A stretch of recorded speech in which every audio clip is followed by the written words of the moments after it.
Okay, so may relay tayo. Ang relay na to ay ginagamit sa mga power amp. Ngayon, ang problema nito, tinisting na natin to, maandar na siya. Problema, marinig mo kagad yung pop-up sa speaker.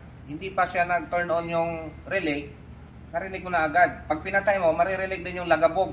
So, may problema. So, nung chinek natin yung circuit, okay naman. So, ito yung huling na-check natin na may problema. So, titesting natin ngayon kung ano ang problema nito. So, pag-check nito, diagram dyan, oh. Yan, nakita natin yung diagram. So, ito ngayon yung coil, yung dalawa. Yung contact niya, ito. Kung ito ay hindi siya sinuplayan, normally open to. Pag may supply ito, magko-close yan. Check natin yung winding. Kung okay pa ba. Kaya lang, malabo ah. Yan.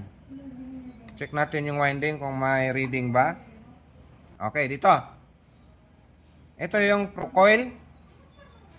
Okay, may 159 ohms siya. Ito ay good. So dito dapat ay normally open.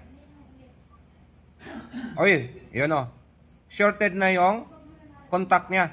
So, ibig sabihin pagka ganito, hindi na talaga mag-o-off yan. So pag andar ng unit, tutunog ka agad kasi shorted yung loob. So maaaring nagdikit na yan sa ilalim, yung dalawang contact point niya. So ito ay palitin na siya.